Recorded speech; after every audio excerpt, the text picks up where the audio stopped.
A mediados del siglo XIX, cuando Madrid aún buscaba definirse entre la modernidad y la tradición, una construcción comenzó a levantarse en el paseo más visible y codiciado de la capital.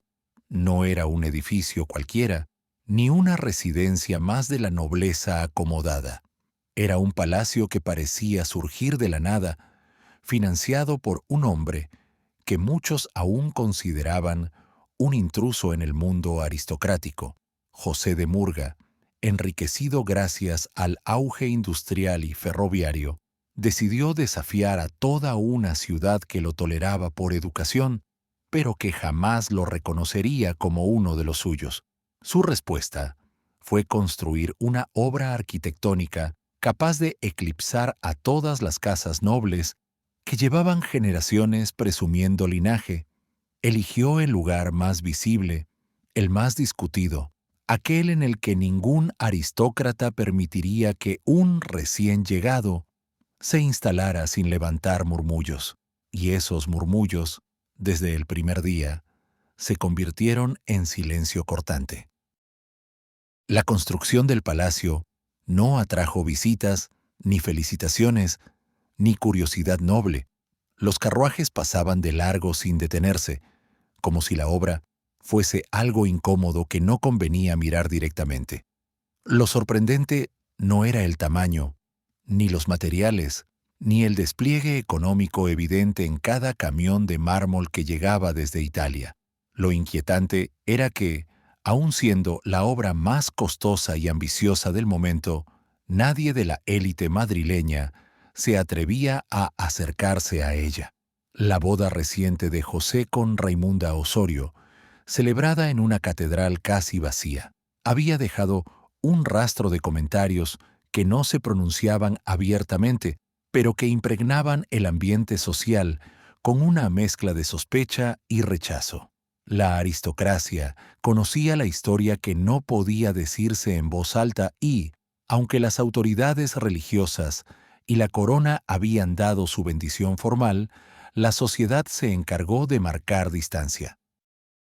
El palacio, desde su mismo origen, nació rodeado por un aislamiento que hacía aún más imponente su presencia física. Pero José avanzaba con determinación, como si toda esa frialdad social fuese combustible para demostrar que podía levantar algo tan majestuoso que obligaría a todos a mirar, aunque fuese desde lejos. Las obras se aceleraron, el dinero fluía sin límite, y los mejores artesanos franceses aceptaron sus encargos con contratos que parecían redactados más para proteger secretos que para describir tareas. Lo que debía ser un sueño de grandeza empezaba a sentirse como un proyecto donde cada pared debía ser levantada sin testigos indiscretos y donde cada decisión arquitectónica respondía a algo más profundo que el simple deseo de ostentación. Las fachadas se elevaban con precisión quirúrgica, pero en su interior comenzaban a aparecer elementos que no encajaban del todo con la estética de un palacio destinado a brillar en fiestas y recepciones. Era evidente que José estaba construyendo algo más que una residencia monumental. Algunos detalles iniciales lo delataban: áreas del plano que cambiaban sin explicación, salones que pasaban de ser amplios a curiosamente estrechos entre una revisión y otra, y órdenes transmitidas únicamente de forma verbal para evitar que ciertas modificaciones quedaran registradas. Aunque oficialmente se hablaba de una obra de prestigio que simbolizaba el ascenso social del matrimonio entre los obreros, corría una sensación extraña, como si cada martillazo estuviera preparando un escenario que no debía ser comprendido por quienes lo construían.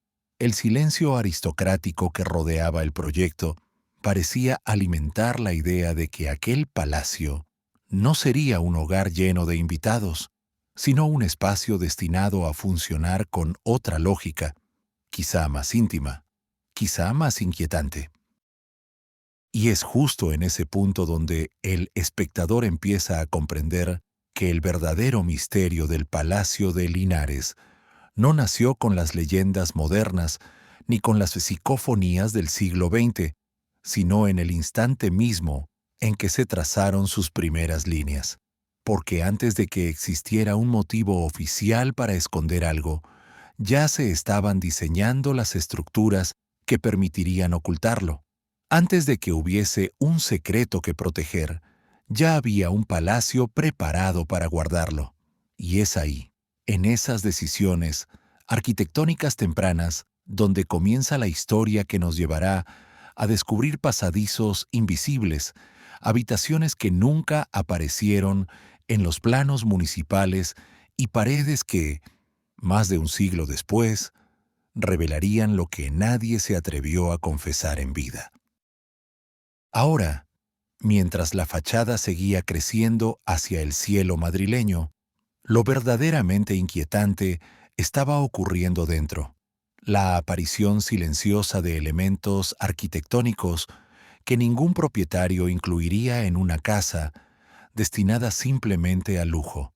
Detalles que parecían anticipar un propósito oculto, mucho antes de que ese propósito tuviera nombre. Es aquí donde la historia del palacio empieza a adquirir una forma que pocos imaginaron en su tiempo y que hoy nos permite reconstruir la intención real que se escondía detrás de tanta magnificencia externa.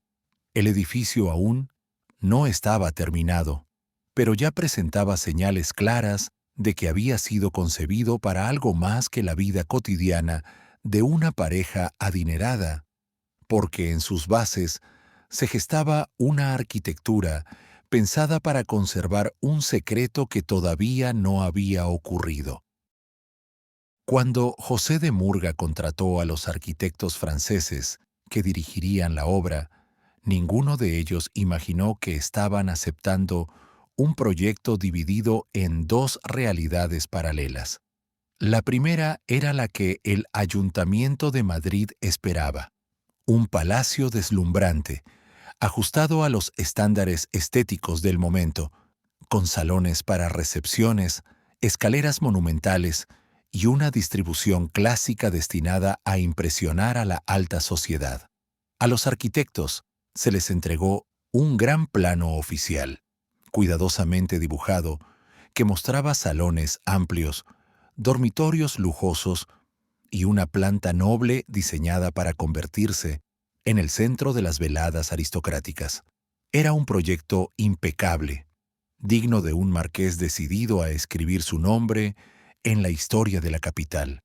Sin embargo, poco después de comenzar los trabajos, Murga citó a los arquitectos de manera privada en una sala provisional levantada junto al terreno.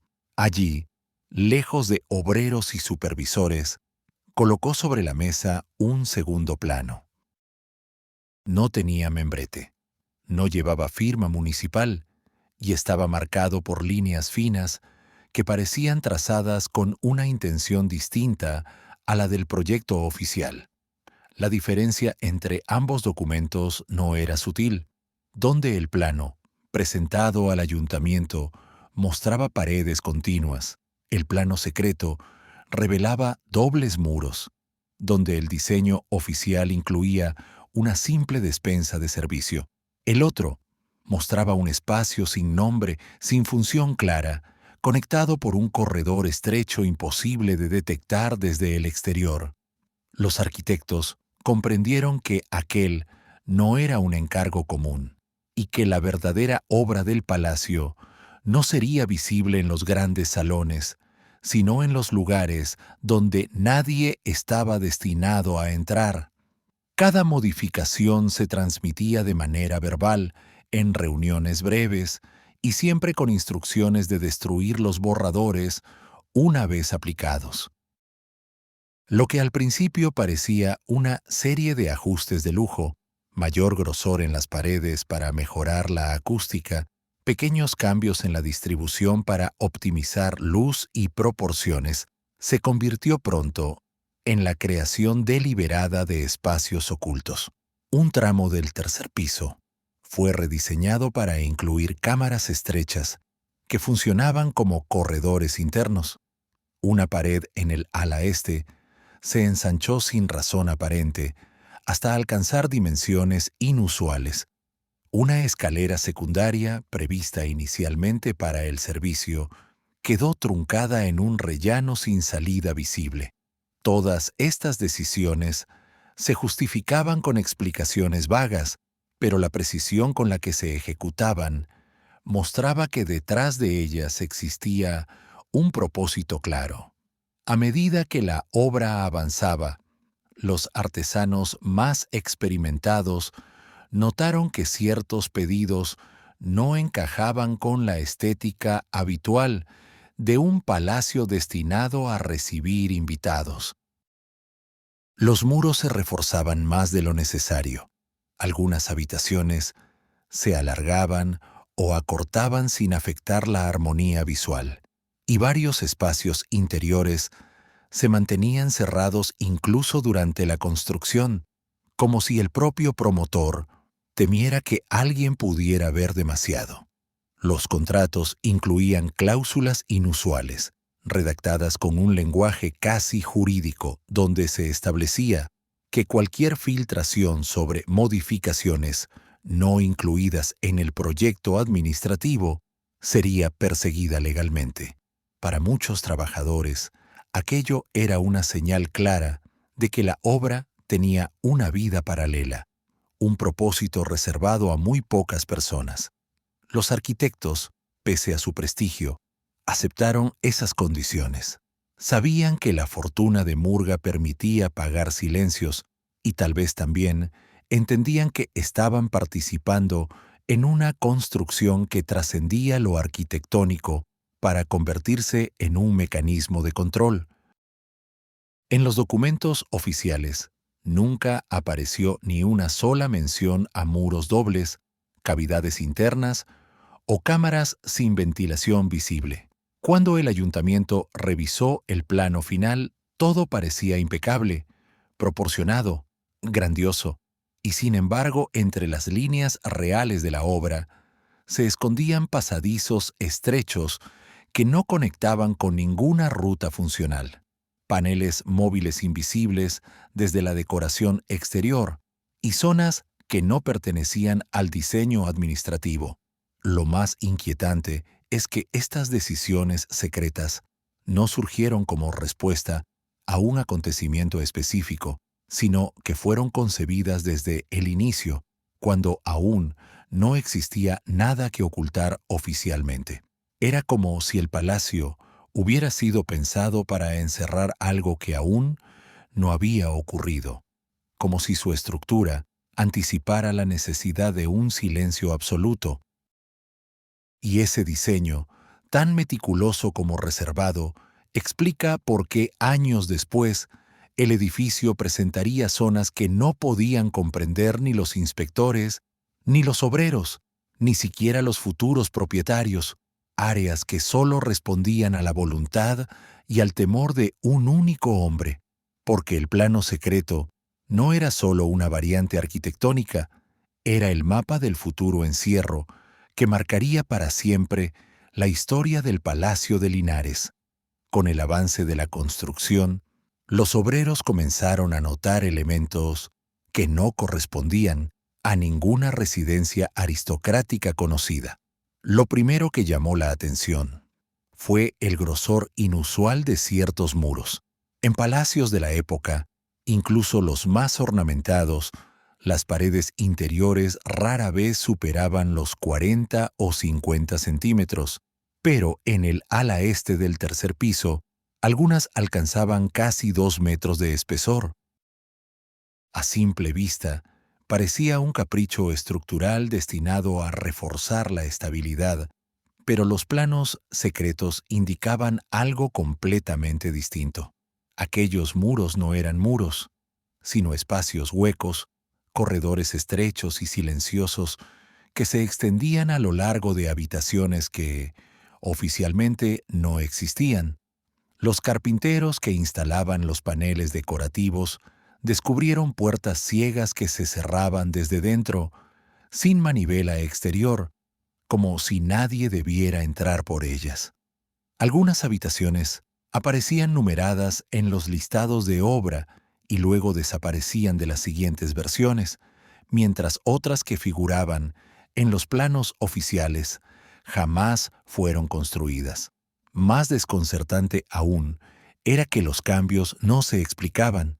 Los encargados simplemente avisaban a los equipos: este espacio ya no existe. Continúen con la decoración. Ningún arquitecto daba razones, pero todos los trabajadores sabían que insistir podía costarles el empleo y quizá algo más.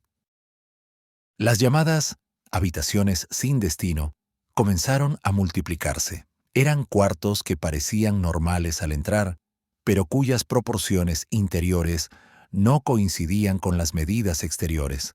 Un salón que desde afuera debía tener 10 metros de largo, apenas alcanzaba 7 al cruzar la puerta. Las 3 plantas superiores también presentaban tramos donde el eco sonaba extraño, como si detrás del yeso hubiese un vacío que la decoración intentaba disimular. No era un error de cálculo, era una decisión deliberada. Los obreros más veteranos los llamaron los espacios silenciosos, porque ningún ruido se filtraba desde ellos hacia el resto del palacio. Era como si fueran habitaciones destinadas a no ser escuchadas jamás. El secretismo alcanzó un nivel sin precedentes cuando los trabajadores, incluso los más modestos, comenzaron a recibir documentos que los obligaban a guardar silencio absoluto. No era común para la época firmar acuerdos jurídicos formales para trabajar en un edificio privado, y mucho menos aceptar cláusulas económicas que incluían sanciones severas en caso de revelar detalles de la obra. Algunos firmaron sin leer, motivados por los salarios generosos. Otros lo hicieron con recelo, conscientes de que algo no encajaba pero incapaces de rechazar el trabajo. Aún así, todos sintieron que estaban contribuyendo a una construcción donde la apariencia pública y la función interna seguían caminos completamente opuestos. Las órdenes más inquietantes se dieron cuando los espacios huecos comenzaron a conectarse entre sí. Los albañiles abrían pequeñas entradas en el interior de los muros y luego las sellaban desde el lado opuesto, creando pasajes que nadie debía transitar, salvo quien conociera el diseño oculto. Un tramo completo de la fachada fue reforzado para sostener cámaras internas destinadas a quedar invisibles desde cualquier plano visible. Y en el tercer piso, ciertas habitaciones recibieron solo la decoración mínima, porque su propósito no era ser utilizadas, sino encubrir lo que había detrás. Los arquitectos, que hasta entonces habían defendido el proyecto con profesionalidad estricta, comenzaron a mostrarse cada vez más reservados. Sus reuniones con Murga se volvían más frecuentes, más breves y más herméticas. Un carpintero contó años después que, en una ocasión, encontró una sección entera del panelado desmontada sin explicación, como si alguien hubiese accedido a la cavidad interna durante la noche. Al día siguiente, todos los obreros fueron enviados a trabajar a otras zonas, y esa parte del piso quedó prohibida, como si se hubiera activado un mecanismo destinado a ocultar un propósito que aún no tenía nombre. Las habitaciones sin número eran la expresión más evidente de ese propósito oculto. Nunca se registraron oficialmente, nunca se mencionaron en los documentos administrativos y, sin embargo, existían físicamente detrás de muros impecables. Algunas contaban con pequeñas ventilaciones disimuladas entre molduras, otras con suelos reforzados para soportar peso a pesar de no figurar como espacios útiles. Su presencia inquietaba incluso a quienes no entendían su función, porque sabían que nadie invertía tanto dinero en espacios que jamás serían usados, al menos no de manera visible.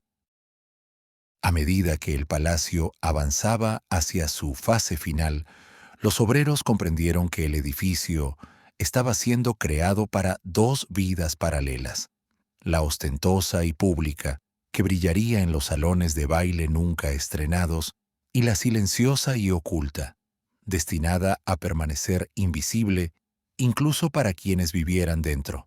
Era una arquitectura pensada no solo para esconder objetos, sino para aislar presencias, movimientos y sonidos. Las cavidades ya no eran simples huecos, sino cámaras completas capaces de ocultar todo lo que no debía ser visto. Y aunque ninguno de los trabajadores podía preverlo entonces, aquellas estructuras estaban destinadas a convertirse en el escenario perfecto para algo que borraría rastros, voces y hasta existencias enteras, porque en esas profundidades silenciosas, diseñadas con precisión casi quirúrgica, pronto desaparecerían no solo el aire y la luz, sino también la huella física de una vida que nunca debió ser conocida por el mundo exterior. El ala este del tercer piso era, desde el primer día, la parte más enigmática del Palacio de Linares. En los planos oficiales aparecía como un conjunto de estancias modestas, supuestamente destinadas al servicio ocasional o a pequeños almacenes que no requerían mayor atención. Pero quien observaba el edificio desde el exterior notaba algo que no coincidía. Las ventanas de esa zona no seguían la misma alineación que el resto de la fachada. Algunas parecían falsas, otras estaban selladas con una precisión que impedía detectar la intervención desde la calle, y varias daban la impresión de corresponder a habitaciones que no existían en la distribución documentada. Esa discordancia entre lo que se veía y lo que se registraba convirtió el nivel superior en un territorio envuelto en sospecha desde su misma creación. Los sirvientes, que normalmente ocupaban los pisos altos en las casas nobles, recibieron órdenes estrictas desde el inicio. Nadie debía subir a ese sector sin una instrucción directa del propietario. No era un simple gesto de autoridad, sino una prohibición absoluta. Las escaleras que conducían al ala este permanecían cerradas con llave durante la mayor parte del día, y cuando algún criado debía acceder para realizar una tarea puntual, era escoltado por un administrador que lo vigilaba como si estuvieran penetrando en una zona sagrada o peligrosa. Tras cada visita, las llaves eran devueltas inmediatamente a un cofre de metal que solo José de Murga abría. El mensajero que entregaba órdenes jamás mencionaba el motivo de la restricción, simplemente repetía la instrucción con una firmeza que no dejaba espacio para dudas. Lo más desconcertante era que este piso, pese a su supuesto carácter secundario, estaba decorado con el mismo lujo que los salones principales. Los paneles de madera estaban tallados con delicadeza. Las molduras habían sido cuidadosamente pulidas y las lámparas instaladas allí tenían un acabado que superaba incluso al de algunas dependencias de recepción. Para un espacio que, en teoría, nadie debía usar, la inversión era excesiva, casi absurda. El contraste entre la opulencia visible y el acceso prohibido alimentaba los rumores de los trabajadores que sospechaban que ese piso albergaba algo más que habitaciones sin función. A medida que la obra avanzaba, los obreros que trabajaban en las zonas inferiores comenzaron a escuchar movimientos muy particulares provenientes del ala este, sonidos leves, repetitivos, como pasos que no se desplazaban más allá de unos pocos metros. Pero, cuando subían a investigar, advertían que las habitaciones visibles no tenían el tamaño suficiente para producir esos ecos. Era evidente que detrás de los muros decorados existía un entramado adicional, un conjunto de cámaras ocultas que no aparecían en ningún registro. Los artesanos que intentaron medir la profundidad de ciertos muros encontraron resistencia del administrador, quien les ordenó continuar sin cuestionar nada. Fue entonces cuando algunos comprendieron que esa parte del palacio no estaba destinada a ser habitada en el sentido tradicional, sino a aislar completamente cualquier cosa que ocurriera ahí dentro. Con el tiempo, las puertas del ala este pasaron de estar cerradas a permanecer selladas. No desaparecieron físicamente, pero se integraron tan perfectamente a la decoración que resultaban indistinguibles de los paneles. El diseño de ese piso creó un pequeño universo autónomo que no tenía relación con el resto del palacio. Sus accesos estaban ocultos entre escaleras truncadas, pasillos que no aparecían en los planos oficiales y puntos de entrada disimulados tras armarios empotrados. La sensación era la de un laberinto sombrío construido deliberadamente, donde cada pared servía para ocultar algo más que simples huecos arquitectónicos. Los pocos sirvientes que lograron entrar, incluso acompañados, contaban que el aire allí era más denso, como si las paredes absorbieran el sonido. También afirmaban que algunas habitaciones parecían ocupadas, no por muebles, sino por la atmósfera de algo que había sucedido, algo que no debía ser visto. Un ama de llaves relató que, mientras limpiaba un pasillo cercano, escuchó un leve murmullo procedente del interior, un murmullo que se redujo en cuanto se acercó a la puerta oculta.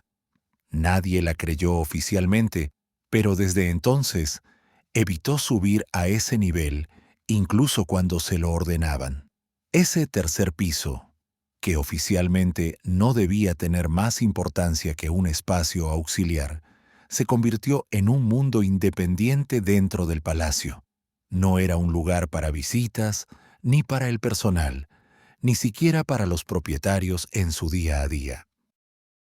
Era un recinto aislado, diseñado minuciosamente para ser habitado en secreto, protegido por paredes reforzadas, puertas invisibles y pasajes creados para transitar sin ser visto.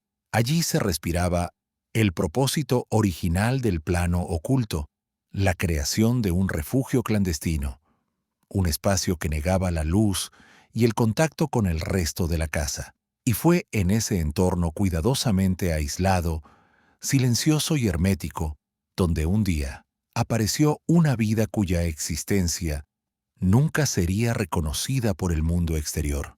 Una vida que el palacio guardó durante 3 meses y que después decidió esconder durante 118 años. El tercer piso del palacio no había sido concebido para recibir visitas ni servir como zona de descanso para el servicio.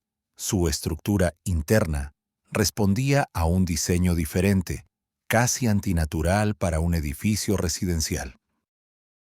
A primera vista, parecía un conjunto de habitaciones estrechas y pasillos sin decoración ostentosa, pero quienes trabajaron en su construcción sabían que aquello era solo la superficie. Detrás de cada panel de madera existía un segundo nivel invisible, entradas disimuladas, corredores internos que solo podían recorrerse desde un punto concreto, y pequeños espacios intermedios conectados entre sí, como si fueran el esqueleto secreto del edificio. Lo inquietante era que ningún arquitecto explicó jamás la necesidad de crear un sistema tan complejo para un piso destinado oficialmente a funciones menores. Los accesos a esas zonas ocultas estaban distribuidos con precisión milimétrica. Algunos se camuflaban detrás de molduras aparentemente decorativas. Otros se activaban mediante mecanismos integrados en el suelo, donde una tabla ligeramente más flexible permitía abrir paneles que daban paso a cámaras silenciosas. Lo más impresionante era que estos pasajes estaban pensados para ser recorridos sin dejar rastro. El piso de madera de los corredores visibles era distinto del material empleado en los pasillos interiores, donde se usaban maderas densas aislantes que no producían eco ni vibración. Era posible moverse de una habitación a otra sin que nadie en el exterior escuchara el más mínimo sonido. El silencio no era un accidente arquitectónico, era un requisito. La ventilación también mostraba señales de un propósito oculto. En lugar de las rejillas convencionales, el ala este tenía conductos que no estaban conectados con el resto del edificio. Eran angostos, serpenteantes, diseñados para dispersar el aire sin permitir que los sonidos viajaran. Ni una voz, ni un paso, ni un suspiro podía salir de esos espacios. De hecho, varios operarios notaron que, al hablar dentro de uno de esos conductos, su propia voz quedaba absorbida por las paredes, como si el edificio bebiera el sonido. Nadie entendió por qué un palacio que debería presumir su grandeza necesitaba puntos de ventilación que, en lugar de amplificar la acústica, la anulaban por completo. Los recorridos secretos permitían moverse entre habitaciones que, aparentemente, no tenían conexión directa. Desde una sala estrecha, un panel móvil conducía a un pasadizo vertical que desembocaba en un pequeño cuarto sin ventanas. Desde allí, otro acceso llevaba a una galería escondida dentro del muro exterior, lo suficientemente amplia para que una persona pudiera caminar de lado sin ser vista. Estos trayectos no figuraban en ningún plano, y solo quienes recibían instrucciones personales del dueño sabían cómo activarlos. Con el tiempo, el tercer piso se convirtió en un laberinto donde era posible desplazarse por dentro del edificio sin cruzarse con nadie, sin emitir ruido, sin dejar rastro. Los sirvientes empezaron a intuir que algo estaba ocurriendo en ese nivel.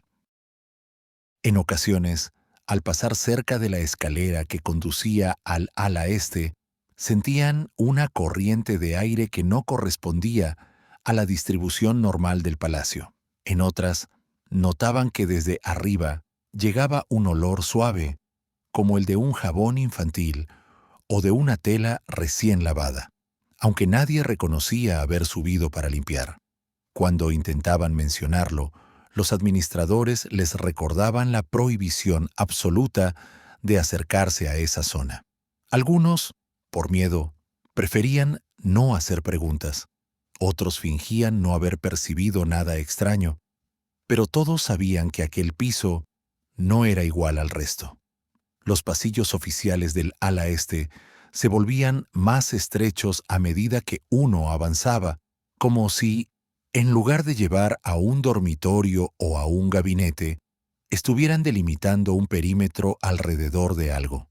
El aire era más pesado y la luz natural entraba con dificultad, incluso en días despejados. Un visitante casual habría pensado que se trataba de un error de diseño, pero quienes conocían los rincones del palacio sabían que allí nada era accidental. Todo estaba calculado para que ese espacio existiera aislado del resto del mundo. Con un sistema tan hermético, tan silencioso, tan meticulosamente diseñado, el palacio parecía preparado para esconder no solo objetos, sino actividades, presencias, rutinas enteras, un espacio donde era posible vivir o mantener algo vivo sin que nadie, más allá de los propietarios, pudiera enterarse. Era una zona que no debía revelar sonidos al exterior, que no debía generar preguntas, que no debía dejar señales. Sin embargo, por muy sofisticado que fuera el aislamiento, el edificio no era completamente sordo. Las paredes, aunque reforzadas, seguían siendo testigos involuntarios de lo que ocurría en su interior. Y un día, cuando la quietud absoluta parecía garantizada, escucharon algo que jamás debió resonar en aquel lugar. Un sonido débil, repetido, persistente, que rompía la lógica de un piso diseñado para el silencio. Un sonido que, una vez escuchado, cambiaría para siempre la historia del palacio. Porque cuando las paredes oyeron aquello, la calma que José de Murga había intentado imponer sobre su propia creación se quebró de forma irreversible. Fue entonces cuando el edificio, que nunca debió registrar una voz infantil, escuchó el primer tenue llanto que marcaría el comienzo de una tragedia que intentaría ocultar durante más de un siglo. El palacio, con sus muros recién pulidos y sus pasillos diseñados para el silencio, percibió antes que nadie el cambio que estaba a punto de alterarlo todo. Hasta entonces, la rutina había sido predecible. Pasos de administradores que subían y bajaban con llaves en mano, el eco amortiguado de los obreros retirándose al final de la jornada, el crujido ocasional de la madera mientras la estructura se asentaba. Pero una noche, cuando las lámparas ya estaban apagadas y el edificio respiraba en completa quietud, se escucharon pasos distintos. Eran más suaves, más indecisos, como los de alguien que caminaba con el peso de un secreto sobre los hombros.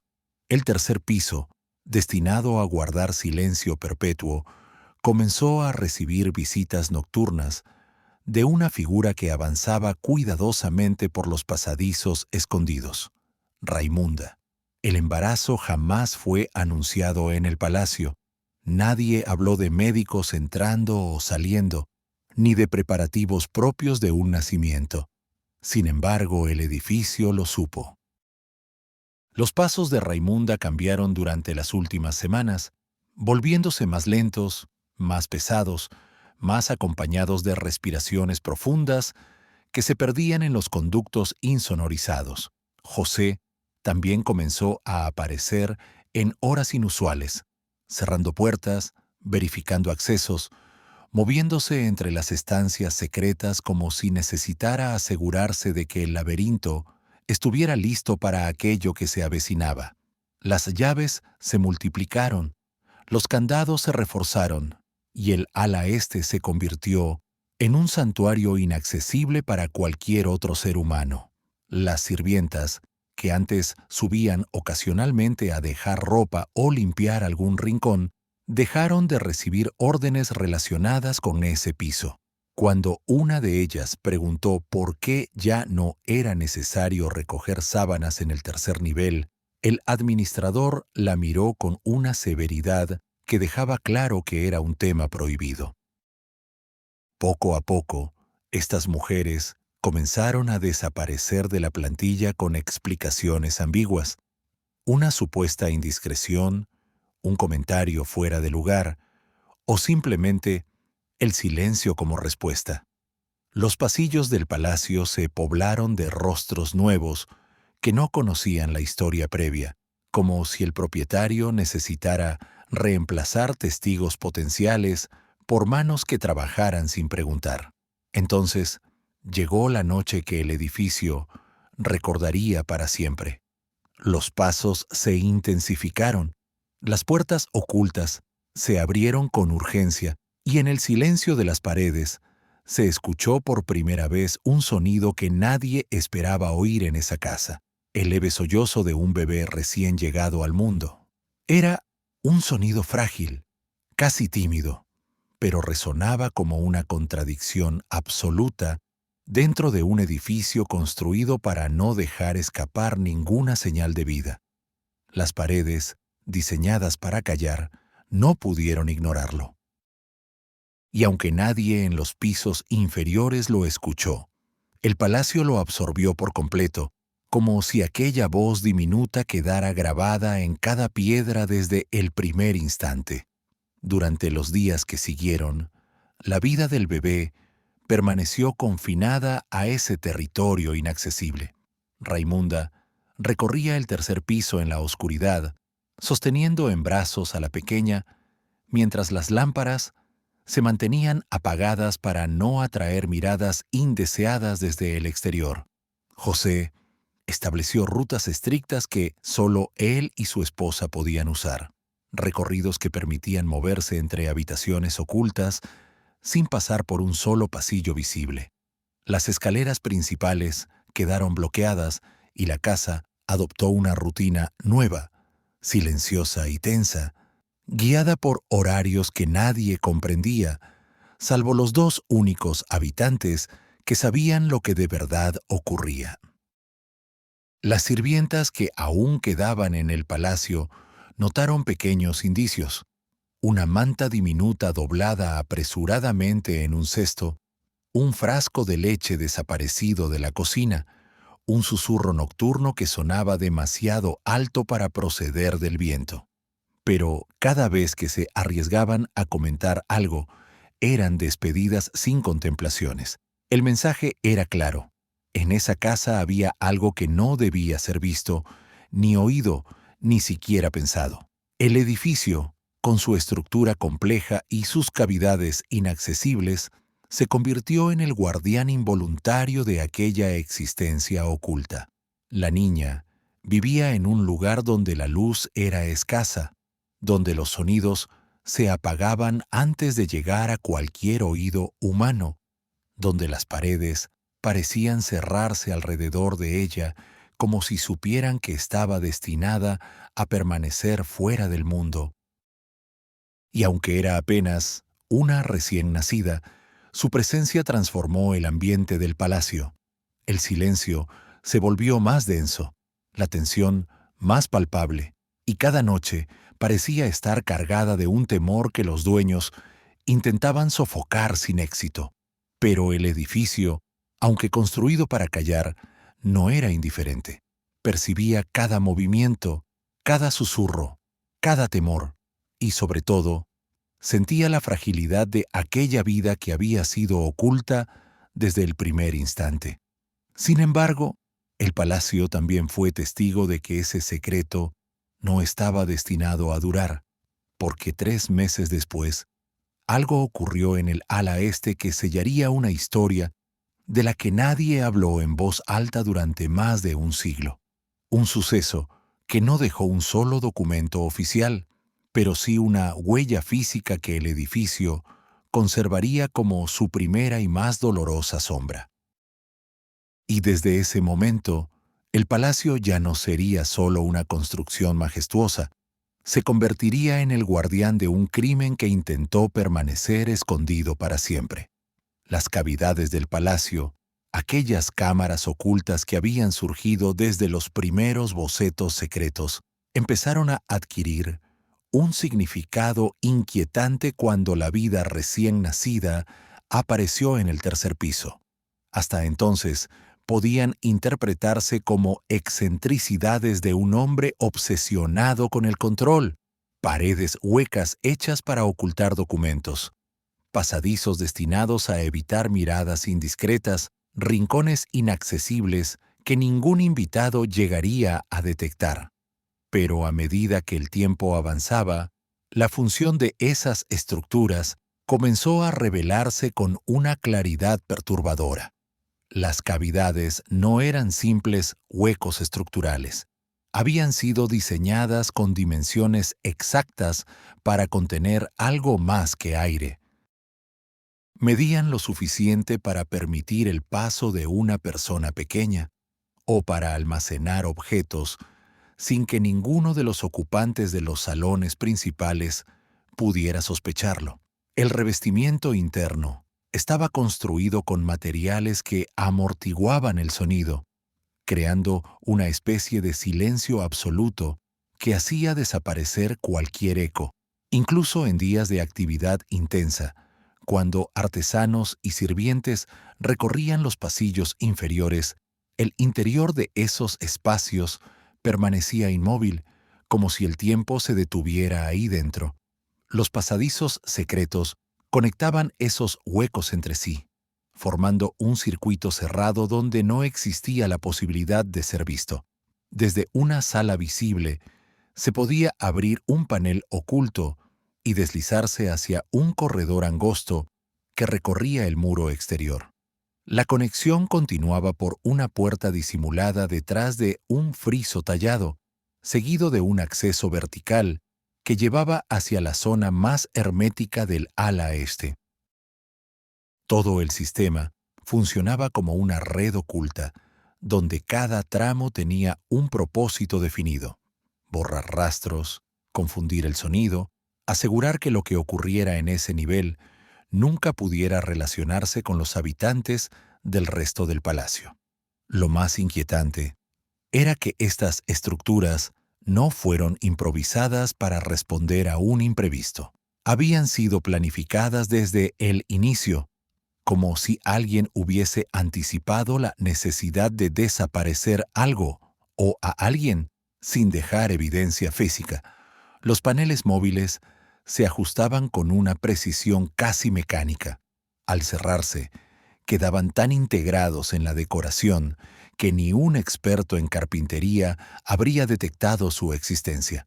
Las uniones de madera ocultaban bisagras diminutas hechas a medida, y los accesos estaban colocados en lugares donde la vista, incluso la más atenta, resbalaba sin detenerse. A lo largo de los días posteriores al nacimiento de la niña, José dedicó largas horas a recorrer esos túneles. A veces avanzaba con una lámpara pequeña que iluminaba apenas unos centímetros, como si temiera que la luz pudiera traicionar la naturaleza secreta de esos espacios. En otras ocasiones, cerraba puertas internas con una serenidad que contrastaba con la inquietud del resto de la casa. Caminaba despacio, palpando las paredes, revisando la estructura con la exactitud de un hombre que necesitaba asegurarse de que cada cavidad cumpliera exactamente con la función que él había concebido. La casa, que desde sus inicios parecía un instrumento de ostentación, estaba revelando su rostro verdadero. Se había convertido en una máquina silenciosa destinada a ocultar. Los huecos no eran errores de medición, ni caprichos estéticos. Eran cavidades listas para absorber cualquier objeto, cualquier movimiento, cualquier rastro que pudiera cuestionar la versión oficial de la vida de los marqueses. Aquellos lugares habían sido concebidos para alojar secretos que no podían salir al exterior, y todo en su diseño apuntaba a la posibilidad de un uso extremo, uno que nadie se atrevió a imaginar en voz alta durante la construcción. La tensión en la casa se hacía más densa cada noche. Raimunda pasaba más tiempo en el tercer piso, moviéndose entre las habitaciones ocultas, como si cada decisión dependiera de no ser escuchada por el mundo exterior. Los trabajadores que aún quedaban en el palacio notaban cambios imperceptibles pero inquietantes. Una puerta que solía estar abierta ahora permanecía cerrada sin explicación. Un panel decorativo que parecía recién colocado, incluso cuando nadie recordaba haberlo visto allí. O un olor tenue a madera, recién cortada en zonas donde ya no deberían estar trabajando. Era como si la arquitectura misma comenzara a cerrar sus propios secretos, preparando un escenario que pronto sería utilizado con una finalidad mucho más grave que la de ocultar documentos o encuentros discretos. Las cavidades, que hasta ese momento habían servido como espacios fríos y silenciosos, estaban a punto de recibir algo que cambiaría para siempre su naturaleza. No estaban diseñadas para conservar objetos inanimados, estaban preparadas para recibir un secreto que el mundo no debía ver, ni escuchar, ni registrar. Y ese momento se acercaba, muy pronto. Aquellas estructuras concebidas para el silencio absoluto tendrían su primer uso real, un uso doloroso y definitivo, porque esas cavidades construidas con tanta precisión, estaban destinadas a convertirse en el escenario del acto más trágico que el palacio guardaría dentro de sí. La noche en que el palacio selló su primer gran secreto no quedó registrada en ningún libro, ni en archivos parroquiales, ni en documentos notariales. Sin embargo, la casa entera la sintió. El tercer piso, que llevaba meses convertido en un santuario clandestino, amaneció distinto. El aire parecía suspendido, como si las paredes hubieran absorbido un suceso que no estaban preparadas para contener. Aquellos pasillos donde hasta entonces se escuchaban pasos suaves y susurros apagados quedaron sumidos en un silencio nuevo, un silencio tan compacto que parecía una decisión, no una casualidad. A partir de esa madrugada, no volvió a escucharse el sonido tenue que, durante 3 meses, había recorrido de forma casi imperceptible las cámaras ocultas del ala este. Ningún llanto delicado, ninguna respiración entrecortada, ninguna señal de aquella vida que había sido escondida desde el principio. La niña, cuya presencia el palacio había sentido con claridad, desapareció sin dejar rastro físico visible. Y lo más inquietante es que, para el mundo exterior, nunca existió. No hubo certificado de nacimiento, ni anotación en libros municipales, ni visita de un sacerdote para registrar un bautismo. Era como si su breve existencia hubiera sido un eco atrapado entre muros que nadie podía cuestionar. En el tercer piso, el cambio fue inmediato. Las habitaciones que Raimunda había usado para alimentarla quedaron vacías de forma abrupta.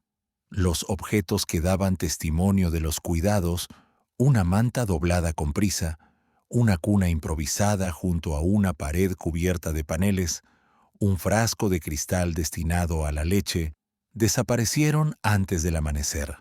José pasó horas moviéndose entre los paneles móviles, cerrando accesos internos, bloqueando cavidades que hasta entonces habían servido como rutas discretas.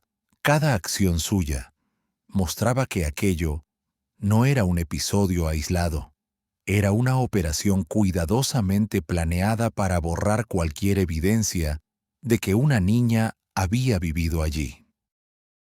Los sirvientes que aún permanecían en el palacio percibieron el cambio, aunque no comprendieron su origen. Uno de ellos aseguró haber visto al administrador bajar una caja envuelta en tela oscura desde el tercer piso, acompañado por 2 hombres desconocidos. Otro afirmó que, esa misma mañana, el marqués ordenó quemar varios objetos en una chimenea que rara vez se utilizaba. Pero ninguno de estos testimonios quedó registrado, porque quienes los pronunciaron fueron despedidos al día siguiente, sustituidos silenciosamente por un nuevo personal que desconocía el pasado reciente del ala este. No hubo entierro, ni esquela, ni ceremonia discreta al amanecer. El reloj de la casa siguió avanzando como si nada hubiera ocurrido, aunque las paredes habían presenciado algo que jamás podrían olvidar.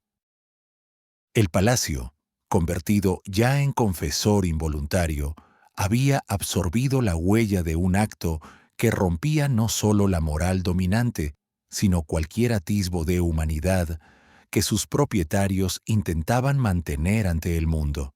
Después de esa noche, las habitaciones del tercer piso fueron transformadas, las lámparas fueron retiradas, las cortinas reemplazadas por paneles de madera que sellaban por completo el acceso a la luz, y las puertas visibles quedaron cerradas con llave de manera permanente.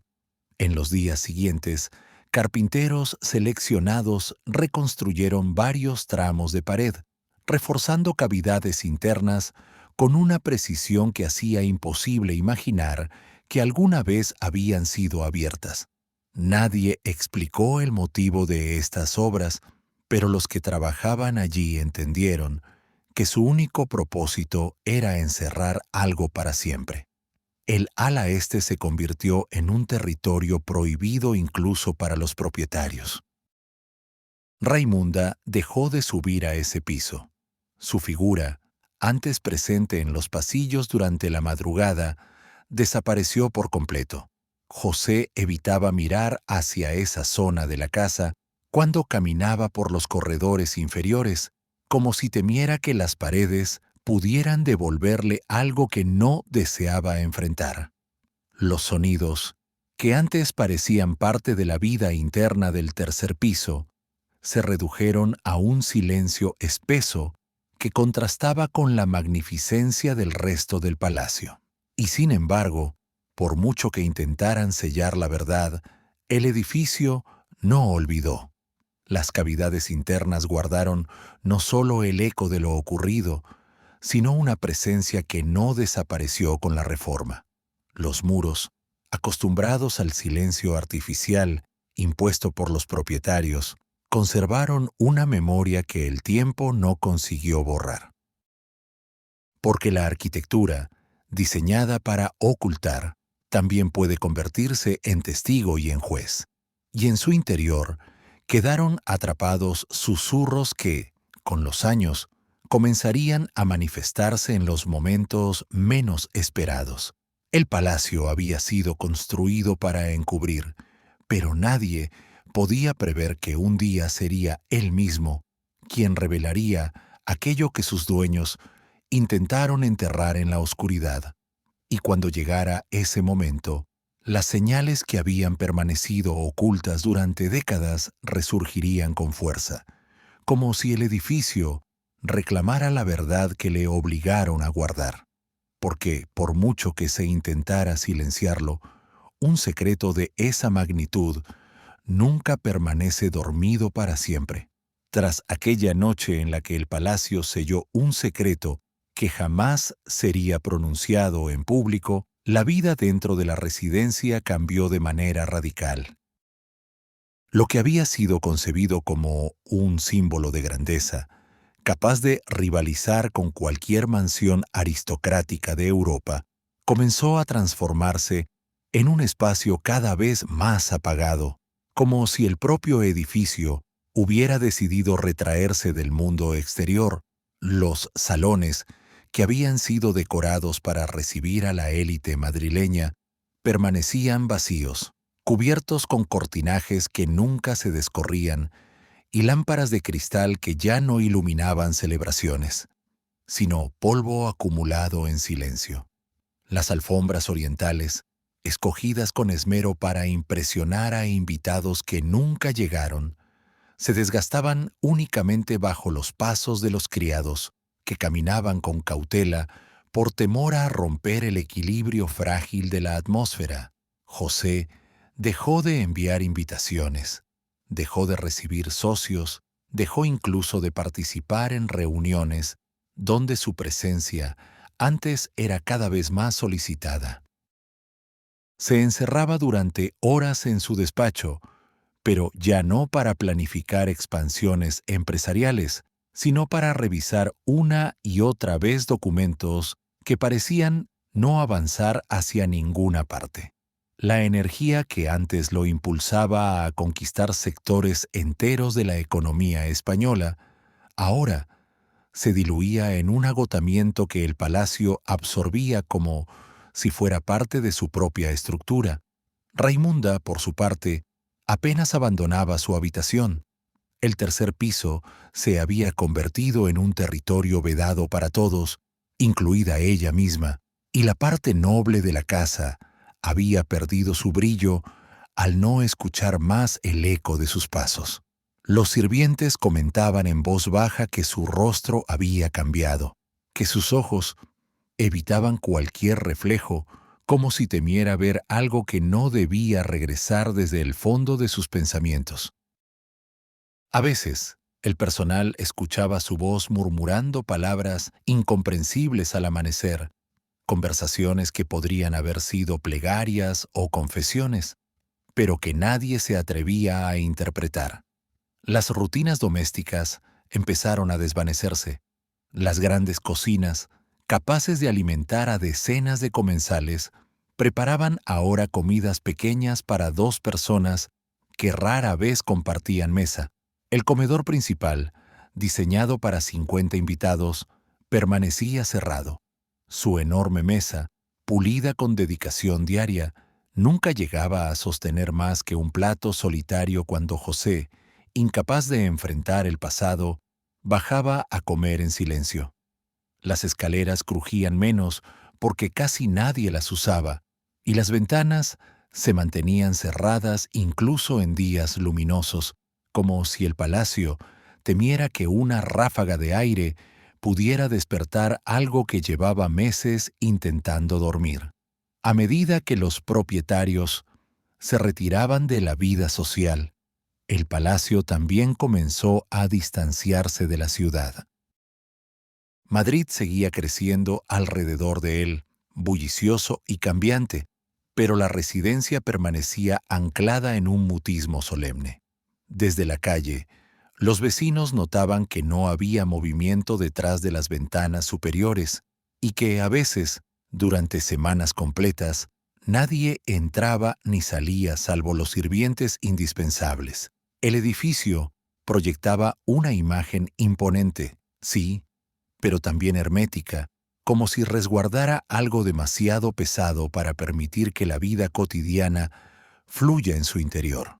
Los sirvientes que trabajaban allí empezaron a sentir que los silencios del palacio no eran simples vacíos, sino presencias discretas que llenaban los espacios donde antes había actividad. Algunos afirmaban que, mientras limpiaban las galerías del segundo piso, escuchaban pasos provenientes del ala este, donde no debía haber nadie. Otros contaban que, al cerrar las puertas por la noche, sentían una ligera resistencia, como si alguien desde dentro intentara mantenerlas abiertas un instante más. Nada de esto podía explicarse con lógica. No había corriente suficiente para mover objetos ni animales dentro de la casa, ni personas ajenas que pudieran haber entrado sin ser vistas. Y sin embargo, los fenómenos se repetían. La música del silencio absoluto se convirtió en el nuevo sonido dominante del palacio. Un silencio que no era simple ausencia, sino una especie de respiración contenida, llena de tensiones invisibles. Las chimeneas ardían cada vez menos. Las velas duraban más porque casi nadie las encendía, y las noches se volvían especialmente densas. El aire parecía cargarse de recuerdos que los muros no conseguían disipar. José llegaba a evitar ciertos pasillos al caer la tarde y, según rumores entre los criados, en una ocasión pidió que lo acompañaran hasta su habitación, como si intuyera que caminar solo por aquellos corredores podía despertarle un miedo que no deseaba admitir. La casa, que había sido diseñada para deslumbrar, se estaba transformando en un laberinto de silencio, un espacio donde cada rincón parecía haber perdido la razón de ser. Pero el mutismo del palacio no era señal de paz. Era la calma tensa de un lugar que escondía una verdad demasiado grande para permanecer enterrada sin consecuencias.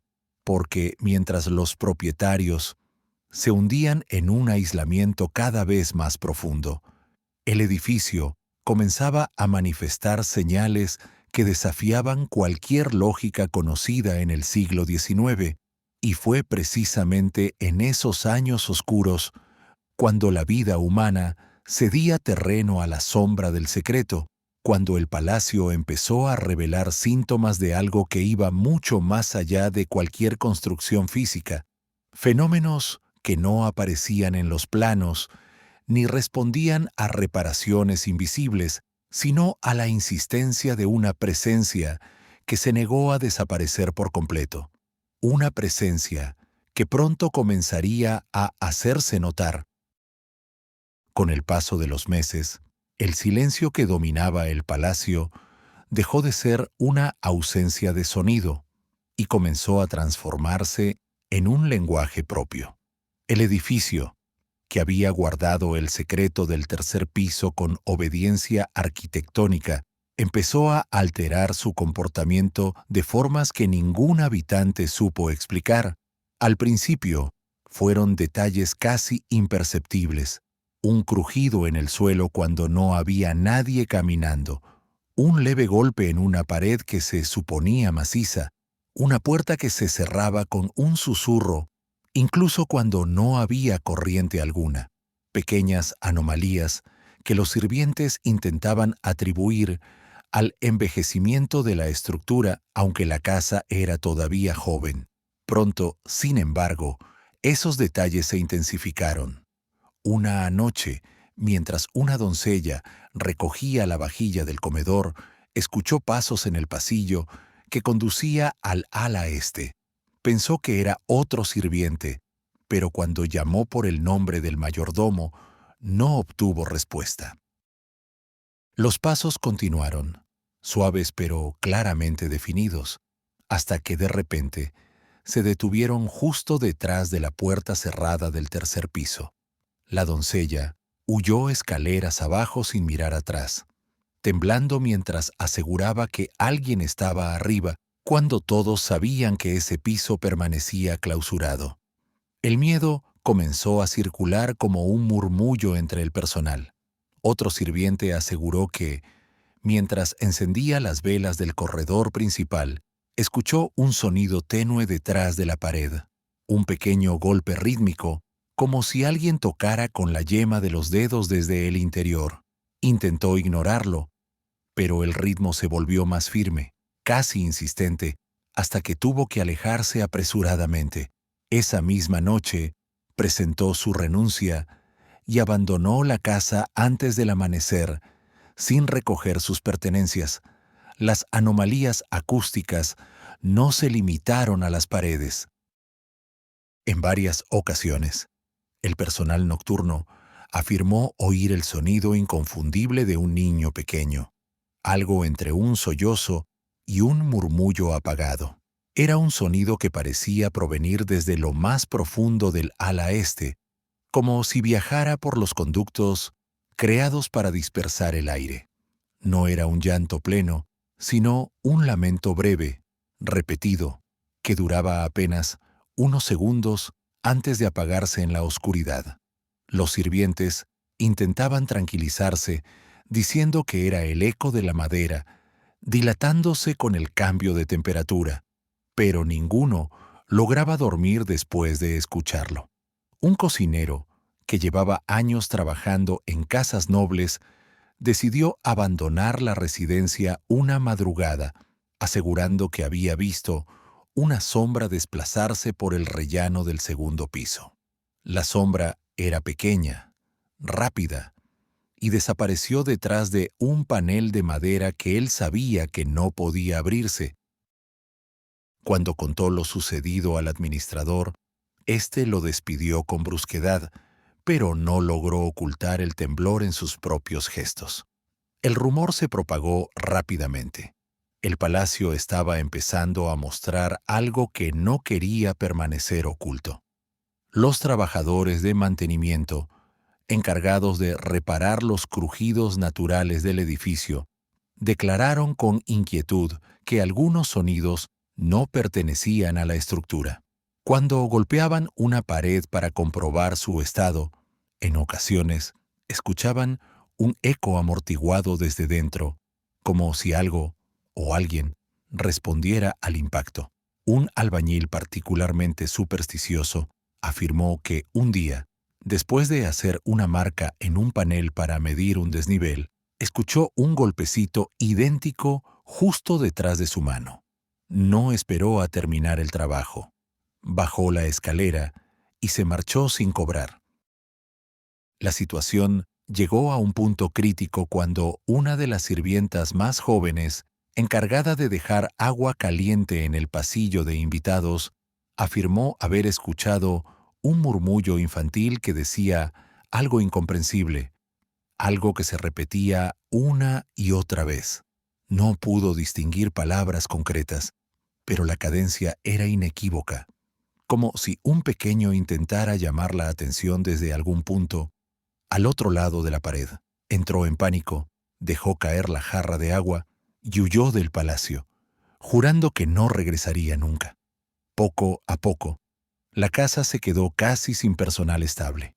Los nuevos sirvientes contratados abandonaban el puesto después de pocos días, algunos sin dar explicación alguna, otros simplemente dejando una carta en la cocina con excusas variadas pero evidentes. El palacio estaba ganando fama entre los trabajadores de Madrid. Era un lugar donde sucedían cosas que no se podían explicar, donde los sonidos parecían provenir de un pasado que no quería ser olvidado. Lo más inquietante fue que los propietarios también empezaron a percibir esos fenómenos. José, que ya evitaba el tercer piso a toda costa, comenzó a notar que las noches eran más largas, que los pasillos parecían observarlo, que cualquier ruido inesperado lo hacía dar un giro brusco. Raimunda, por su parte, sufría sobresaltos repentinos y aseguraba que no podía dormir por la sensación de que alguien caminaba detrás de su puerta cuando la casa estaba completamente cerrada. El palacio, que había sido construido para silenciar, ahora parecía decidido a hablar, y lo hacía con un lenguaje de golpes, susurros y pasos que no pertenecían a ningún habitante vivo. Cada sonido era una grieta en la versión oficial de los marqueses, una advertencia de que nada que se intenta enterrar permanece oculto para siempre. Pero lo más sorprendente aún estaba por llegar. Porque todos esos sonidos, todas esas manifestaciones inexplicables que aterraron a los habitantes del siglo XIX, reaparecerían más de 100 años después, cuando un grupo de restauradores, trabajando con tecnología moderna y equipos de grabación, escucharía, con absoluta claridad, lo que muchos habían temido oír desde aquella noche silenciosa en el tercer piso. Tras la partida definitiva de José y la desaparición progresiva de cualquier actividad social dentro de sus muros, el Palacio de Linares entró en un periodo de abandono que lo transformó lentamente en una ruina silenciosa.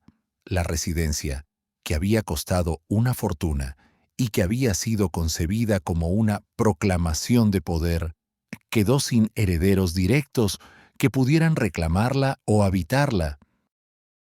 Lo que en otras familias habría generado un traspaso ordenado, terminó convirtiéndose en una cadena interminable de disputas legales, donde parientes lejanos, sin verdadero interés por el edificio, litigaban únicamente por los bienes que podrían beneficiarlos.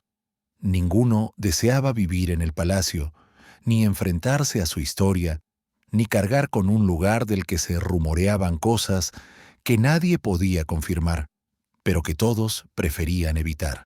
Los tribunales se vieron inundados de documentos contradictorios, solicitudes de posesión, reclamos de propiedades adyacentes, inventarios incompletos, certificados dudosos.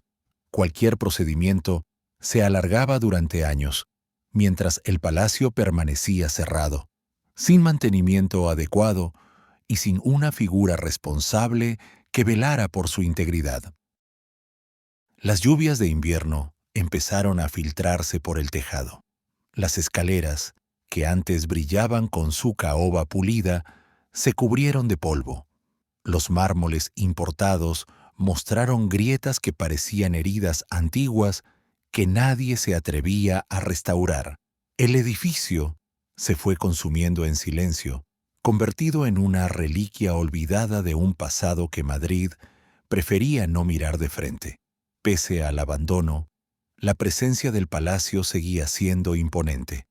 Los transeúntes que pasaban por el paseo de Recoletos no podían ignorar su fachada majestuosa, aunque las ventanas superiores aparecieran oscuras casi todo el año.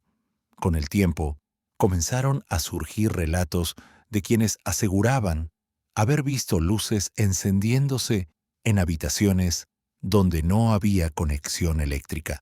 Otros afirmaban que, al pasar frente a las rejas del jardín, escuchaban un leve rumor, como pasos diminutos desplazándose por el piso de madera.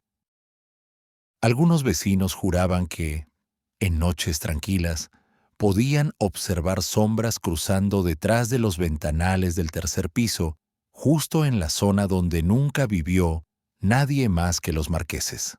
La casa, convertida en un gigante vacío, empezó a ganar reputación de lugar imposible.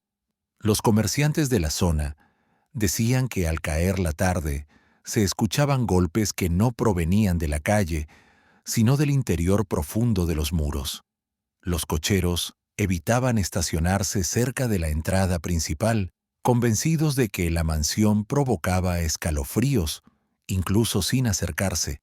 Y aunque muchos de estos relatos podían considerarse exageraciones populares, era innegable que el edificio transmitía una inquietud particular, una sensación de que no estaba completamente deshabitado. Mientras continuaban las disputas legales, el palacio se consolidó como leyenda urbana. Las historias que circulaban hablaban de un matrimonio encerrado en su propia culpa, de una niña invisible que jamás había visto la luz del sol, de paredes demasiado gruesas para ser casuales. Aunque nadie sabía con certeza qué era verdad y qué era ficción, el imaginario colectivo de Madrid transformó el edificio en un símbolo de secretos y silencios acumulados. Su apariencia imponente contrastaba con el estado de abandono, creando la impresión de un escenario detenido en el tiempo, donde los ecos del pasado aún se movían entre habitaciones vacías. La falta de herederos directos convirtió a la propiedad en un limbo jurídico que la mantuvo cerrada durante décadas. Sin embargo, ese mismo abandono, que había permitido que la casa se deteriorara y que las historias se multiplicaran, también preparó el terreno para un descubrimiento futuro. Porque cuando un edificio no es habitado ni modificado durante tanto tiempo, sus secretos permanecen intactos, esperando la oportunidad adecuada para salir a la luz. Fue precisamente ese estado de ruina elegante, esa mezcla de majestuosidad y deterioro, lo que llamó la atención de instituciones culturales que, a finales del siglo XX, consideraron la posibilidad de recuperar el palacio como patrimonio histórico. Para restaurarlo, era necesario estudiar cada rincón de su estructura, y esa exploración detallada revelaría lo que nadie se atrevió a imaginar, que las historias susurradas por generaciones no eran simples fantasías, sino fragmentos de una verdad enterrada detrás de paredes selladas. Así, el abandono que había condenado al palacio al deterioro se convirtió, irónicamente, en la llave que permitiría descubrir lo que la sociedad madrileña había preferido olvidar. Porque cuando los expertos empezaron a trabajar dentro del edificio con herramientas modernas, tecnologías de escaneo y ojos libres de prejuicios, el palacio comenzó a hablar de nuevo. Y lo que reveló no solo desenterró su propio pasado, sino que también destruyó la narrativa cómoda que durante más de un siglo había protegido a quienes intentaron borrar aquella noche del tercer piso. El silencio del abandono estaba por terminar. Llegaba el momento de abrir las paredes.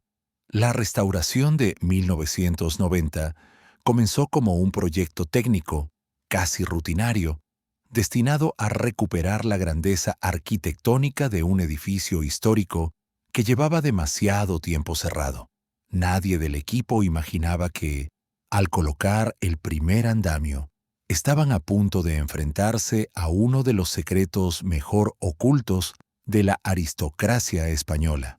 El plan consistía en reforzar la estructura, restaurar frescos, renovar instalaciones y preparar el palacio para convertirse en un centro cultural. Era un trabajo meticuloso, pero aparentemente convencional, hasta que el escaneo térmico del tercer piso mostró algo que ningún experto esperaba ver: las cámaras termográficas, utilizadas para detectar humedades y zonas deterioradas, revelaron siluetas anómalas, largos segmentos vacíos detrás de paneles que, según los planos oficiales, debían ser muros macizos. Los técnicos, intrigados, decidieron perforar una primera muestra. Cuando retiraron el panel de madera tallada, apareció una cavidad profunda, perfectamente conservada, sin polvo, sin rastro de animales, como si hubiera sido sellada el día anterior. La sorpresa aumentó cuando hallaron un segundo espacio contiguo, luego un tercero, y pronto comprendieron que todo el ala este ocultaba una red de cámaras que no figuraba en ningún documento municipal. Fue entonces cuando los restauradores tomaron la decisión de abrir un tramo más amplio.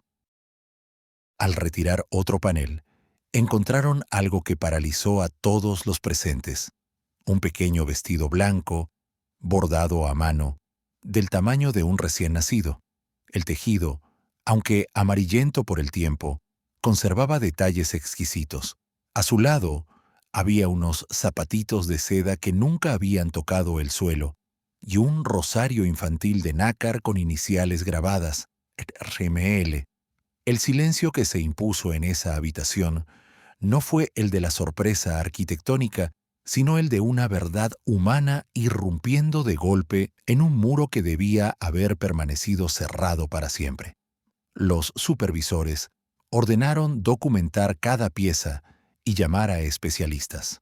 Pero incluso antes de que llegaran los expertos, ocurrió algo aún más impactante. Cada equipo de restauración llevaba grabadoras para registrar sonidos durante la perforación de paneles.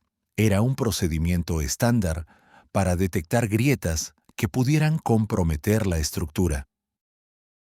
Al reproducir las cintas de esa jornada, los técnicos escucharon un sonido que heló la sangre de todos. Una voz infantil, débil, distante, que repetía en un tono casi suplicante: «Mamá, tengo frío». Las grabaciones se revisaron una y otra vez en busca de interferencias eléctricas o contaminación acústica.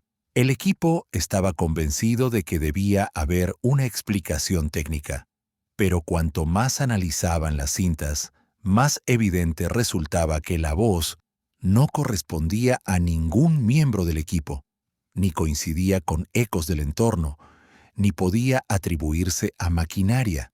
Era una voz real, pero imposible. Una voz que no debería existir. Una voz que parecía provenir del interior de las paredes, de un tiempo que ningún instrumento era capaz de registrar, y sin embargo había quedado atrapado en la cinta. El Consejo Superior de Investigaciones Paranormales fue convocado discretamente. Sus especialistas, acostumbrados a exageraciones populares, se mostraron escépticos al principio. Pero tras analizar las grabaciones, con filtros espectrales, descartaron interferencias de radio, vibraciones mecánicas y anomalías del equipo. La conclusión fue desconcertante. Las voces tenían frecuencias que no correspondían a patrones de ruido ambiental.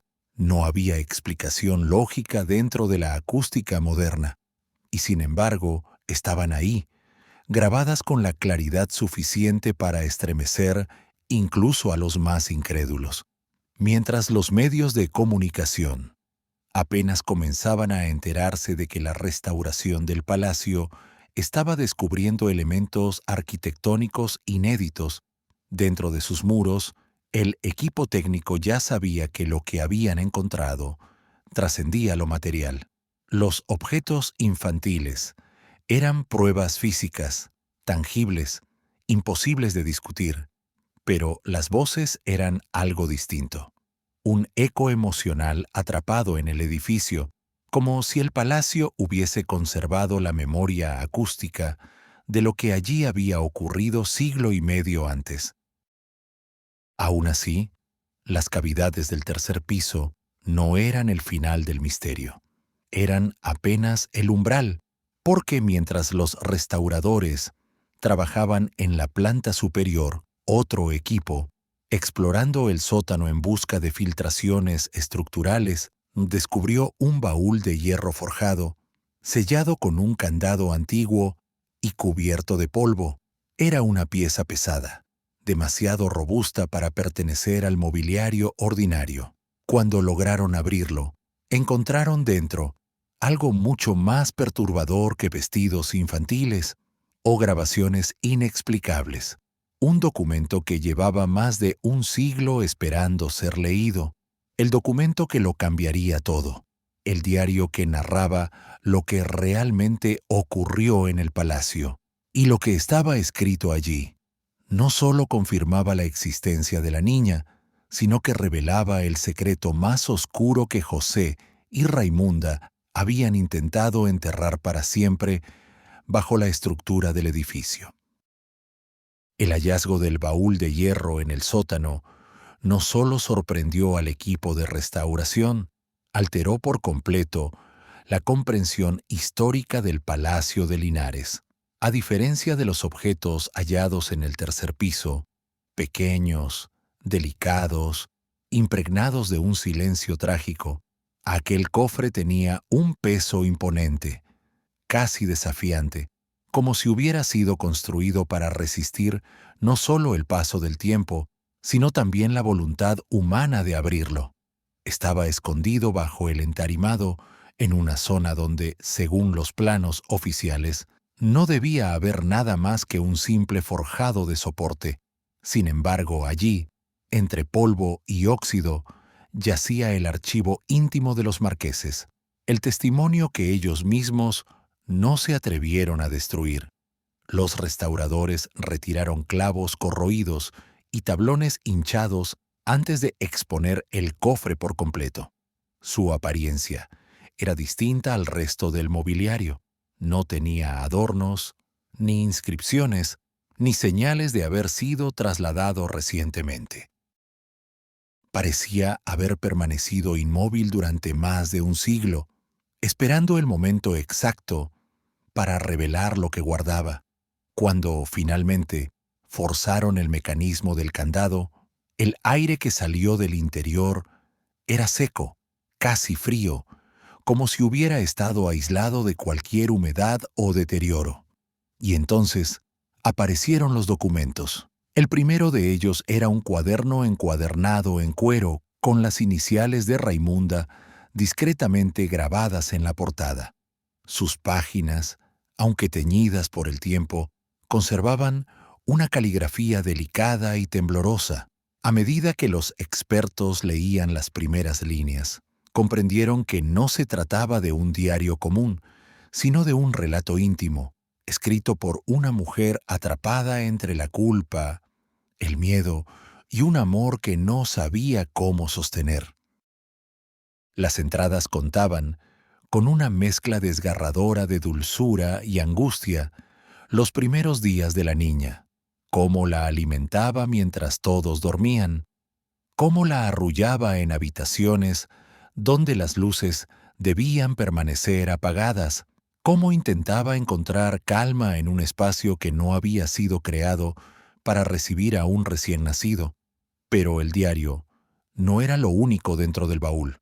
También había cartas intercambiadas entre José y varios abogados canónicos, donde se discutía en tono frío y calculado la alteración de registros sacramentales, la desaparición de documentos en archivos parroquiales y el pago de sumas importantes a funcionarios que debían garantizar el silencio institucional. Las cartas revelaban una red de influencias y secretos que iba mucho más allá del palacio. Confirmaban la complicidad de figuras eclesiásticas que aceptaron irregularidades, siempre amparadas en donaciones generosas que justificaban su pasividad. Entre papeles sueltos y sobres sin marca, también apareció algo aún más revelador. Un conjunto de planos alternativos del palacio, firmados por los arquitectos franceses, pero nunca entregados a las autoridades. Eran diagramas detallados que mostraban cada pasadizo oculto, cada cavidad doble, cada pared falsa diseñada para ocultar movimiento, sonido y presencia. En esos documentos se veía con claridad que el tercer piso no había sido improvisado con el tiempo, había sido concebido desde el principio como un espacio hermético, un laberinto funcional destinado a guardar lo que jamás debía salir a la luz. El propósito arquitectónico coincidía punto por punto con lo narrado en el diario. El último elemento dentro del cofre era una carta que José había escrito a mano, sin destinatario. Su letra era firme, pero el contenido demostraba un agotamiento profundo.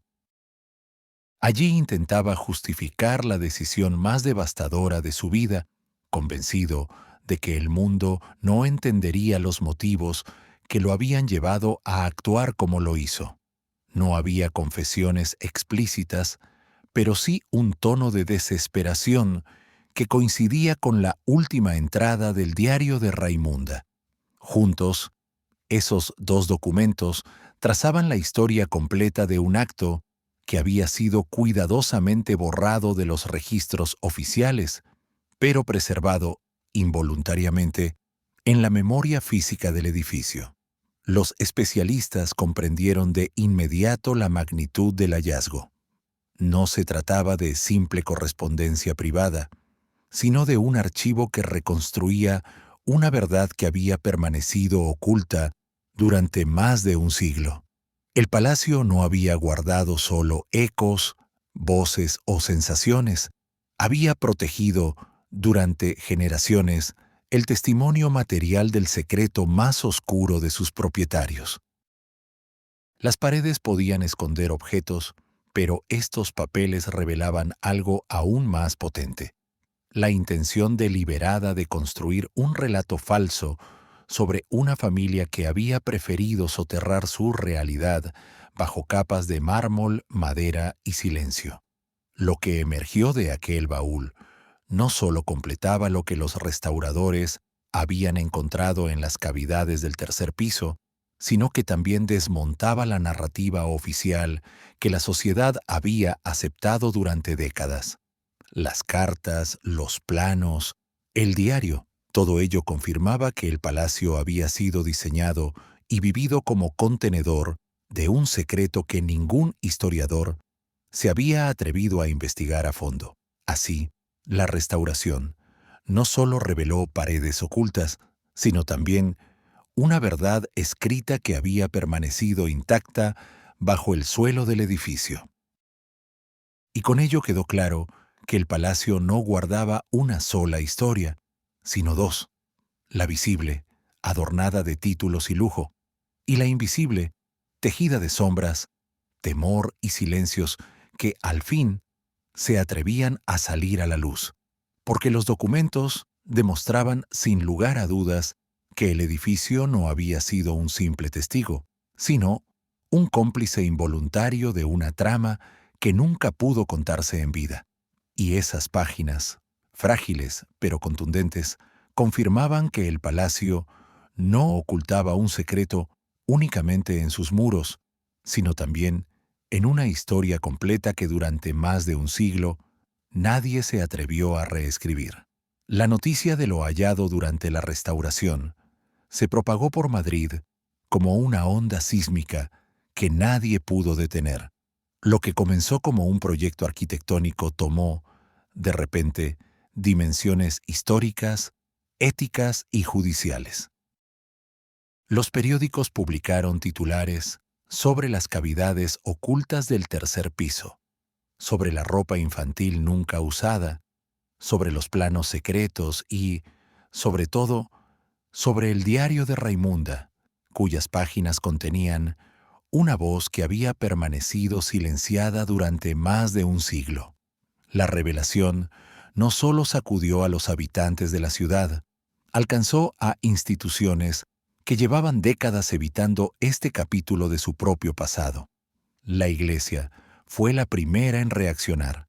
Emitió un comunicado ambiguo, lamentando los hechos descritos en documentos de procedencia aún por verificar, pero insistiendo en que muchos archivos parroquiales del siglo XIX habían sido destruidos o perdidos, lo que hacía imposible confirmar detalles. La declaración, lejos de disipar dudas, avivó la sospecha de que la institución sabía más de lo que admitía. Las donaciones extraordinarias registradas en los archivos diocesanos durante la época de los marqueses fueron examinadas por historiadores que hasta entonces jamás habían cuestionado esos movimientos económicos. Las cifras, ahora revisadas bajo una nueva luz, parecían menos una obra de caridad y más el precio de un silencio bien negociado. La Casa Real, por su parte, optó por el camino del silencio absoluto. Ningún portavoz confirmó ni negó las relaciones entre la corona y la familia Murga. La concesión del título nobiliario, que siempre había sido un dato anecdótico para los historiadores, se convirtió en un punto de fricción. ¿Había sabido el monarca más de lo que los papeles mostraban? ¿Había decidido ignorar los rumores para proteger la estabilidad de una nobleza ya debilitada? La ausencia de respuesta alimentó debates en tertulias, universidades y cafés del centro. Mientras tanto, el gobierno enfrentaba una cuestión más concreta. ¿Qué hacer con un edificio que ya no era solo patrimonio arquitectónico, sino también evidencia física de un acto que jamás había sido investigado judicialmente? Las paredes vacías del tercer piso, expuestas por los restauradores, se convirtieron en una imagen estremecedora publicada en los periódicos. Una cavidad abierta, sin restos óseos, sin marcas visibles, pero cargada de una presencia que cualquiera podía sentir solo con mirar la fotografía. Era una prueba sin cuerpo, pero no por ello menos poderosa. El país entero comenzó a preguntarse qué significaba una evidencia que no mostraba huesos, pero sí un relato perfectamente documentado. Los debates jurídicos se multiplicaron. Algunos abogados argumentaban que, al no existir restos humanos, no podía hablarse de un crimen. Otros sostenían que las anotaciones en el diario, combinadas con los objetos hallados, constituían un testimonio equivalente a una confesión. Un tercer grupo proponía crear un expediente simbólico, un reconocimiento moral de una víctima eliminada de los registros, pero cada vez que se mencionaba la palabra víctima, surgía inevitablemente la pregunta: ¿dónde estaba? ¿Qué había pasado con su cuerpo? Y esa incógnita, lejos de traer claridad, convirtió al palacio en un lugar donde la justicia parecía enfrentarse a los límites de lo que la arquitectura podía revelar. Lo más inquietante era que el edificio no contenía únicamente pruebas en forma de objetos y documentos. Comenzaron a circular testimonios del equipo de restauración sobre los sonidos captados en las grabaciones. Voces infantiles, susurros, pasos. Algunos técnicos, inicialmente escépticos, confesaron que preferían no quedarse solos en el tercer piso. Otros relataban la sensación física de ser observados cuando trabajaban cerca de las cavidades. No se trataba de superstición popular. Eran profesionales enfrentados a un fenómeno que no sabían cómo clasificar. En pocos meses, el Palacio de Linares dejó de ser un monumento olvidado y se convirtió en un símbolo nacional. Un símbolo incómodo porque demostraba que incluso las residencias más majestuosas podían ser cajas de resonancia para verdades que la historia oficial no quiso registrar. España con su complejo legado de silencios institucionales. Encontraba en este palacio un espejo inquietante de aquello que a veces prefiere no explorar, y aún así, lo descubierto en 1992 no era el final de la historia. Era solo el punto en el que el palacio comenzó a hablar con fuerza suficiente para obligar a todos a escucharlo. Porque la pregunta más importante no era quién había sido la niña o qué le ocurrió. La pregunta era otra, más profunda, más perturbadora. ¿Por qué, más de un siglo después, el edificio seguía comportándose como si algo allí dentro no hubiera encontrado descanso? Hoy, el Palacio de Linares se presenta ante el público como una institución cultural, sede de Casa de América, con salas restauradas, visitas guiadas y exposiciones que celebran la herencia artística de España y Latinoamérica. Pero bajo esa superficie luminosa permanece una tensión invisible que los guías conocen, los vigilantes sienten y los visitantes perciben sin comprender del todo. El edificio restaurado es hermoso, sí, pero hay algo en sus pasillos que no coincide con la tranquilidad que debería reinar en un espacio museístico. El tercer piso, donde los restauradores hicieron los hallazgos más impactantes, no quedó completamente cerrado. Una sección del muro doble fue dejada a la vista detrás de cristal, como recordatorio permanente de que el palacio conserva un pasado que ninguna restauración puede borrar. Los visitantes observan ese espacio con fascinación y un respeto silencioso, un rectángulo de vacío que pesa más que cualquier escultura, más que cualquier fresco. Ese hueco, aparentemente inofensivo, parece pulsar con una energía difícil de describir, como si el aire allí dentro conservara una densidad distinta al del resto del edificio. Los guardias de seguridad que trabajan en turnos nocturnos son, quizá, quienes conocen mejor el otro rostro del palacio. Muchos piden cambiar de turno después de pocas semanas, alegando que los pasillos se vuelven inquietantes cuando cae la noche. Algunos aseguran escuchar pasos livianos en el piso superior, pasos que no corresponden a ningún visitante ni miembro del personal.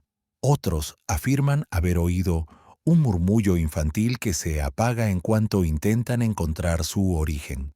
Hay quienes describen la sensación repentina de frío en el ala este, un frío localizado que no tiene explicación en el sistema de ventilación moderno.